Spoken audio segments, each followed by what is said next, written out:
রেসিপিটি বানানোর জন্য লাগছে মুগ ডাল আর লাগছে টমেটো কুচি, কাঁচা লঙ্কা, রসুন থেতো করে নেওয়া আছে এখানে, আর কারি পাতা। সবার প্রথমে আমরা মুগ ডালটা ভেজে নেব। আমি এখানে কড়া গরম করতে দিয়েছি, মুগ ডাল দিয়ে দেব। ডালটা আমরা শুকনো খোলায় কিছুক্ষণের জন্য ভেজে নেব ভালো করে।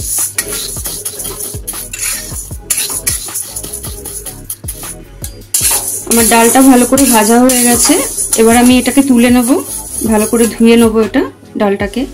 আমি এখানে একটা পাত্রে জল গরম করতে রেখেছি। জলটা গরম হয়ে আসলে শুকনো খোলায় যে মুগ ডালটা ভেজে ধুয়ে রেখেছি সেটা আমি এতে দিয়ে দেব।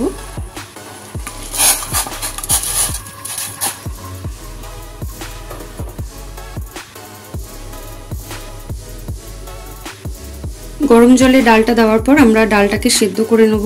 জলটা যখন ফুটতে আরম্ভ করবে তখন আমরা এতে পরিমাণ মতন নুন আর সামান্য একটু হলুদ এতে আমরা যোগ করে দেব।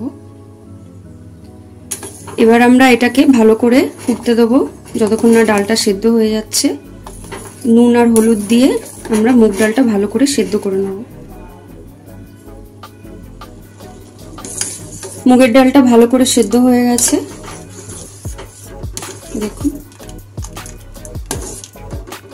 কড়াতে সর্বপ্রথমে আমরা তেল দিয়ে দেবো গরম করতে। তেলটা ভালো করে গরম হয়ে গেলে আমরা এতে দিয়ে দেবো সর্ষে, থেতো করে রাখা রসুন। এটা কিছুক্ষণের জন্য রসুনটা ভেজে নেব ভালো করে। রসুনটা কয়েক সেকেন্ড ভাজার পর আমরা এতে দিয়ে দেবো টমেটো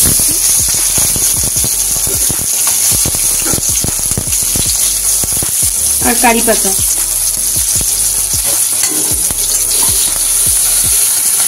এবার আমরা তেলের মধ্যে এগুলো সব ভালো করে ভেজে নেব। টমেটোটা যাতে তাড়াতাড়ি গলে যায় তার জন্য এখানে সামান্য একটু নুন দিয়ে দেবো। ভালো করে আমরা এতে ভেজে নেবো ভালো করে। টমেটোটা নরম হয়ে এসছে, এবার আমরা এতে আগের থেকে সেদ্ধ করে রাখা যে মুগের ডাল আছে সেই ডালটা দিয়ে দেবো।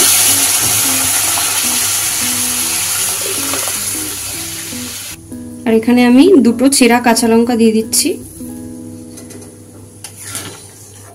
দিয়ে আমরা ডালটা ভালো করে ফুটিয়ে নেব।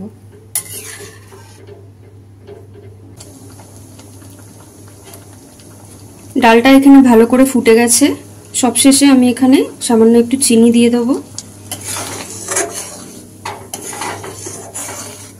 কারি পাতার ডাল রেসিপি একদম রেডি।